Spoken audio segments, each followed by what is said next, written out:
নমস্কাৰ শ্ৰদ্ধাৰ দৰ্শকসকল লগতে সদৌ অসম অপ্ৰাদেশিকৃত ড্ৰপআউট বঞ্চিত শিক্ষক শিক্ষয়িত্ৰী শিক্ষাগুৰুসকল অসম বিধানসভাৰ বাজেট অধিৱেশন আৰম্ভ হৈছে সকলো অপ্ৰাদেশিকৃত ড্ৰপআউট বঞ্চিত টিউটৰ শিক্ষাগুৰুসকলৰ জল্পনা কল্পনা অব্যাহত আছে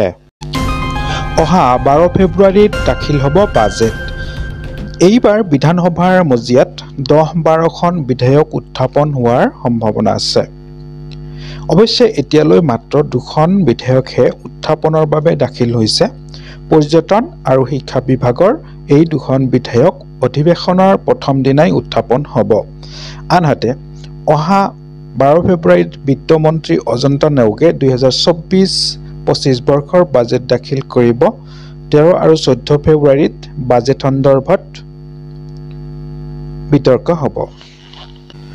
অপ্ৰাদেশিকৃত বঞ্চিত ড্ৰপআউট টিউটৰ শিক্ষকসকলৰ যি দীৰ্ঘদিনীয়া দাবী এই দাবীসমূহ আশা কৰা হৈছে অহা এই অধিৱেশনতেই চলিত অধিৱেশনতেই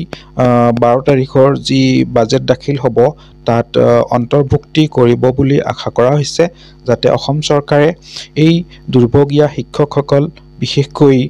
অপ্ৰাদেশিকৃত বঞ্চিত শিক্ষক শিক্ষয়িত্ৰীসকলৰ প্ৰতি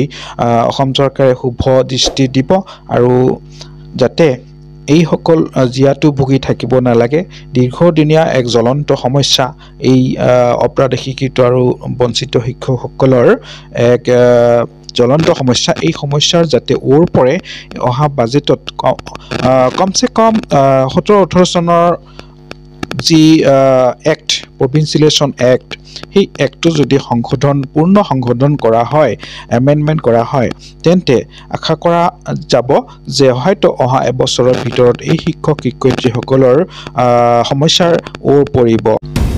ইয়াৰ মাজতে আহি পৰিছে আন এটি খবৰ সদৌ অসম প্ৰাদেশিকৃত শিক্ষানুষ্ঠানৰ পৰা বঞ্চিত শিক্ষক কৰ্মচাৰী সন্থাৰ উদ্যোগত 2013-2021 পদ প্ৰাদেশিকৰণৰ দাবীৰে 3-দিনীয়া অনশন কাৰ্যসূচী 7-2-2024 পৰা 9-2-2024 লৈ অৰ্থাৎ 3-দিনীয়া কাৰ্যসূচী 7-8-9 এই 3 দিন অনশন কাৰ্যসূচী সমাপন কৰিব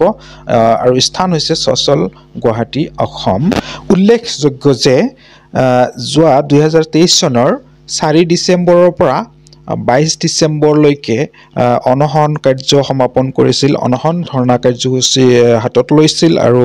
19 দিন কিন্তু অনশন কৰিছিল সদৌ অসম অপ্ৰাদেশিকৃত আৰু লগতে ড্ৰপআউট শিক্ষকসকলেও ভাগ লৈছিল আৰু বিভিন্ন সংগঠনে ইয়াত সমৰ্থন জনাইছিল তথাপিও কিন্তু একো চৰকাৰৰ গা লৰা নাছিল